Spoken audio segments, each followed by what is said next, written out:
कौन कहता है कि जिंदगी एक बार मिलती है, मौत एक बार मिलती है।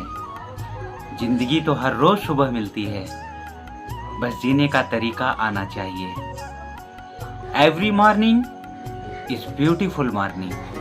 आप कभी निराश मत होइएगा। जब आप पूरी तरह से थक जाते हैं, हार जाते हैं, लगता है कि अब आपका कोई भी साथ देने वाला नहीं है, यहाँ तक कि अपने भी आपको अगर छोड़कर चले जाते हैं, लगता है कि अब आपको कुछ भी समझ में नहीं आ रहा है, तो ऐसे में तो कोई ना कोई तो आपका एक है जिसने आपको इस धरती पर कुछ सोचकर भेजा है।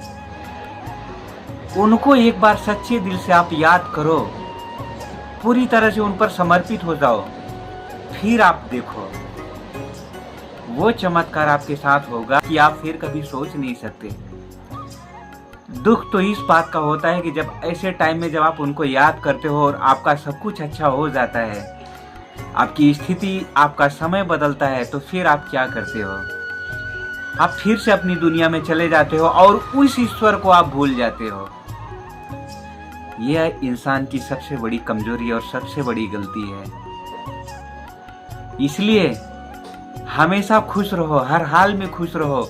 अगर कोई आपको गालियां देता है, आपकी निंदा करता है, अगर आपको कोई नीचा दिखा रहा है, आपको कोई इग्नोर कर रहा है, तो आप उस पर गुस्सा मत कीजिए। आप मुस्कुरा करके भगवान को याद कीजिए और भगवान से कहिए, हे भगवान, इनकी अज्ञानता को दूर करो। फिर देखना कि आपको आगे बढ़ने से कोई नहीं रोक सकता। मूल रूप से संसार में दो चीजें हैं, एक सुख और एक दुख। ऐसे तो अनेकों प्रकार की बातें हैं, अनेकों प्रकार की चीजें हैं, लेकिन मुख्य रूप से संसार में मैं समझता हूँ कि दो चीजें हैं, एक सुख और एक दुख। दोनों ही इंसान को भोग कर जाना पड़ता है।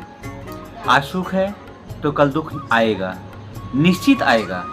आज दुख है तो कल सुख आएगा, निश्चित आएगा। कैसे आएगा? जो अच्छे कर्म कर रहे हैं वो कौन है? ज्यादा दुखी लोग ही अच्छे कर्म कर रहे हैं। जो सुखी हैं वो सिर्फ परसेंटेज में ही कुछ कर रहे हैं, इसलिए तो उनकी पीढ़ी दर पीढ़ी उनकी संपत्ति, उनकी प्रॉपर्टी बनी चली आती है। आज जिसको दुख है, कल उसको सुख आने के लिए भगवान उससे अच्छे कर्म करवाते हैं और वो खुद भी अच्छा कर्म करता है, क्योंकि दुख में ही भगवान को लोग याद करते हैं, इसलिए उसके पाप करते हैं। फिर जैसे जैसे उसका पुण्य ग्रोथ होता है, इंसान धीरे धीरे धीरे धीरे आगे बढ़ने लगता है। और जो आज सुखी है उसको कल दुख आनी है। क्यों आनी है? क्योंकि वो अच्छे कर्म करना बंद कर देता है, उसके पुण्य धीरे धीरे नष्ट होने लगते हैं, फिर वो धीरे धीरे पाप और अधर्म करने लगता है। तो जब उसका पाप बढ़ने लगता है, उसका पुण्य क्षीण होने के कारण, फिर वो धीरे धीरे धीरे धीरे वो नीचे की तरफ आने लगता है और इसीलिए वो दुखी होने लगता है।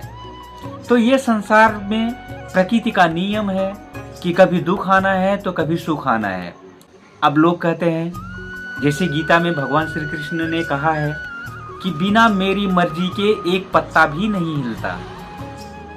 तो आप कहोगे कि फिर इंसान इंसान को मारता है, ये इंसान की गलती नहीं है, क्योंकि ये भगवान खुद करवाते हैं। क्योंकि जब वो कहते हैं कि बिना मेरी मर्जी के एक पत्ता नहीं हिलता, तो फिर ये मैं कैसे मार सकता हूँ? ये तो भगवान ही करा रहे हैं ना। अच्छा, अब मैं आपसे एक सवाल करता हूँ कि जब बच्चा एग्जाम देने के टाइम पेपर हॉल में बैठा रहता है और एग्जाम लिख रहा होता है, टीचर आते जाते देखते रहता है कि बच्चा गलत लिखा है या सही लिखा है, टीचर कुछ बोलता है? नहीं बोलता है ना। क्यों नहीं बोलता? टीचर सिर्फ यही सोचता है कि तुमने जो पढ़ाई की है उसी का रिजल्ट, उसी का तू एग्जाम दे रहा है और उसी का रिजल्ट तुझे मिलने वाला है। तू अच्छा लिख रहा है अच्छा लिख, बुरा लिख रहा है तो बुरा लिख, इसका परिणाम मैं तुझे बाद में दूंगा। सही बात है। वैसे भी ऊपर वाला ही तो कर रहा है कि तुझे जो करना है कर। ये मेरे लिए दुनिया जो है एक रेस का मैदान है। ये घोड़े की तरह मैंने तुम लोगों को छोड़ दिया है कि आप दौड़ो इसमें, आप करो, जो करोगे वो पाओगे। कर्म तुम करो, परिणाम मैं दूंगा। आगे आगे तुम करो, रिजल्ट मैं पीछे दूंगा। तो भाई भगवान तो देने के लिए ही बैठे हैं ना।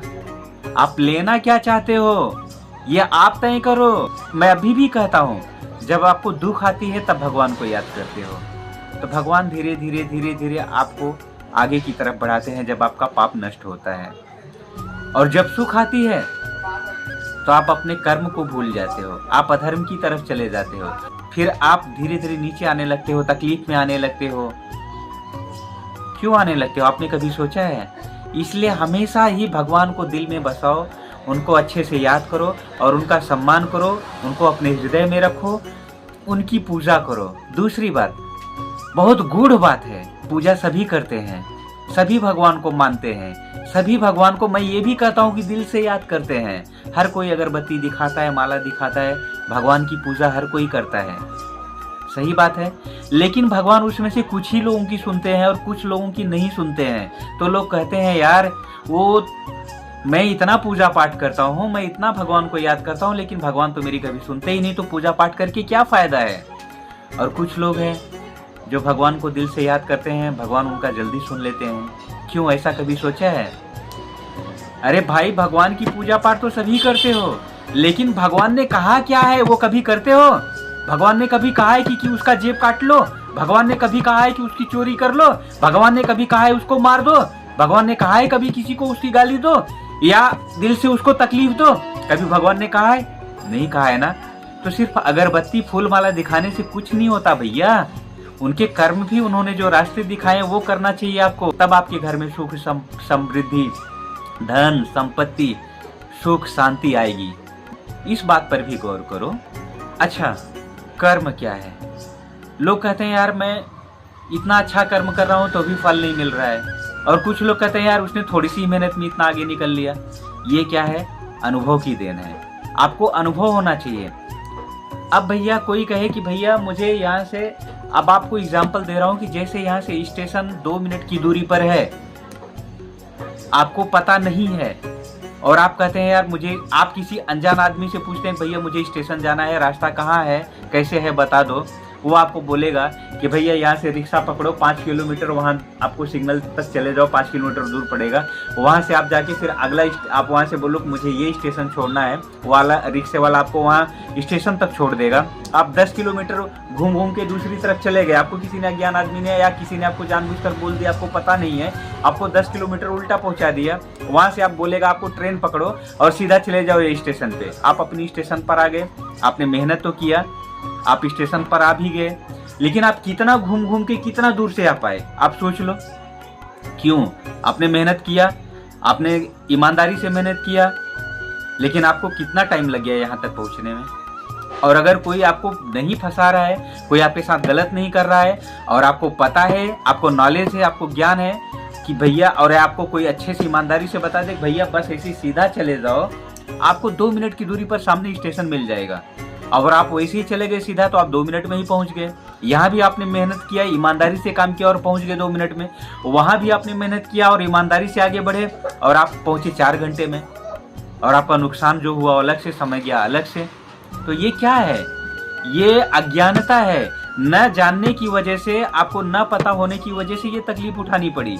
इसलिए आपको जिस क्षेत्र में, जहाँ पर अनुभव है, वहां पर आप हाथ डालिए, वहां पर पैसे डालिए, वहां पर मेहनत करिए, आपको वहां सफलता मिलेगी।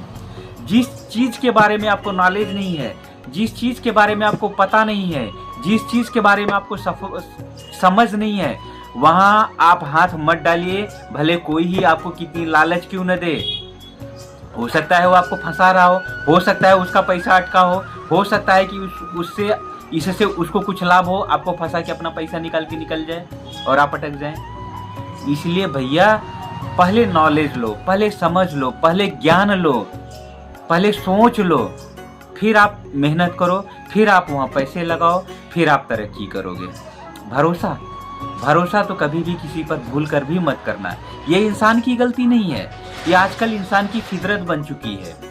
ये कलयुग का असर है, धीरे धीरे और बढ़ता जाएगा। कम होने का कुछ लक्षण नहीं लगता है, लेकिन कोशिश करो, जितनी अच्छी कर्म करोगे उतनी सुखी रहोगे, जितनी आपको समझ रहेगी उतना आप सफल रहोगे। अज्ञानता बस कोई ऐसा कर्म मत करना, ऐसा काम मत करना कि आपको बहुत मेहनत करनी पड़े, आप ईमानदारी से मेहनत कर रहे हो लेकिन फिर भी आपको सफलता न मिले, ऐसी स्थिति मत लाना, क्योंकि इससे आप परेशान होगे, आपका परिवार परेशान होगा, आपकी बीवी बच्चे परेशान होंगे, तमाम सारी बातें आएंगी। आप लोगों का लंच का टाइम हो गया है। अब हम आपसे फिर अगले प्रवचन में 2 घंटे के बाद मिलेंगे। धन्यवाद। बोलिए राधे राधे।